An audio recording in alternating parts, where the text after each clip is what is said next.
Bienvenidos a una cápsula de escucha y aprende en el programa El Amparo en tu casa. El día de hoy conoceremos una pieza que forma parte de la colección de arte contemporáneo.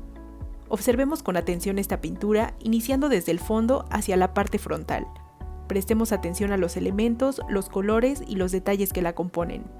Encontramos primero un fondo a manera de telón que nos muestra un paisaje montañoso en el que se observa casi al centro de la composición un volcán humeante.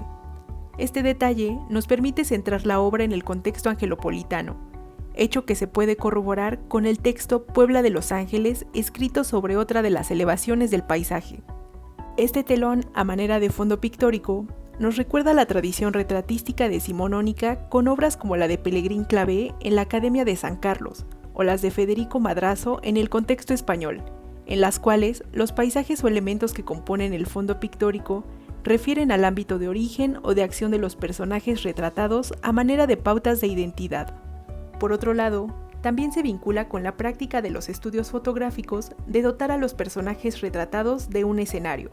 para lo cual se colocaban este tipo de escenografías pintadas a mano, que al mismo modo que Julio Galán, aderezan el ambiente con una suerte de elementos decorativos o complementarios para dar mayor credibilidad y contexto a la escena.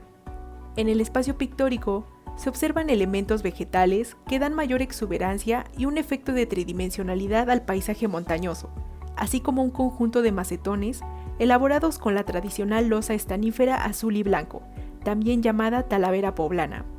El piso, a manera de damero, dispone los mismos colores y recuerda los interiores de las viviendas de principios y mediados del siglo XX con diseños en mosaicos que imitaban tapetes.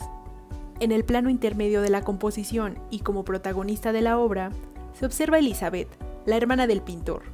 vestida con la indumentaria que distingue a la china poblana, inmortalizada por Ana Pavlova en su cuadro coreográfico Fantasía Mexicana,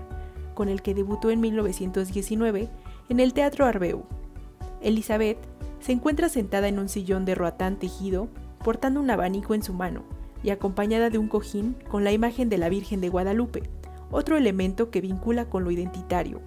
Estos elementos son una constante referencia a la nacionalidad en la obra de Julio Galán, quien formó parte de la corriente artística denominada neomexicanismo, en la que junto con Enrique Guzmán, Nahum Becenil, entre otros, en la década de los 80, elaboraron discursos que cuestionaban a la nación y sus discursos fundacionales.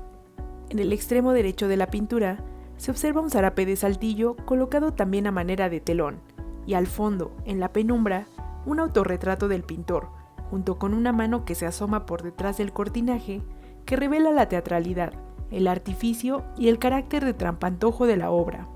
Probablemente, esta mano es el propio pintor haciéndose presente de manera sutil con una referencia a la pintura dentro de la pintura, lo que podríamos llamar metapintura. Por último, encontramos la referencia a su contemporáneo Chucho Reyes, a través de la inclusión de esferas de cristal que se encuentran colocadas en distintas partes de la imagen. A través del juego de las transparencias y los colores, Julio Galán hace dotes de su excelente pincel. Esta obra de Julio Galán genera interrelaciones entre diversas tradiciones que forman parte de la historia del arte en México. El interés casi cientificista en el paisaje puede vincularse con la Escuela Mexicana de Paisaje y cuyos máximos exponentes, Eugenio Landesio y José María Velasco, abrieron una nueva mirada hacia la geografía y los territorios que componen el territorio nacional. Por otro lado, el cruce con la pintura costumbrista o de género, colocando a una china poblana como protagonista, como lo hiciera Agustín Arrieta en sus obras durante el siglo XIX, e incluyendo un zarape en el extremo derecho de la composición.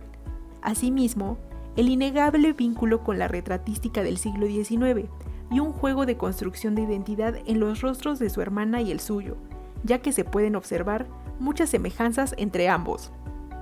Retrato de Elizabeth es una obra que nos propone reflexionar cómo la identidad, la historia y los relatos de la nación son montajes y pueden revelar a través de sus capas el artificio de su construcción.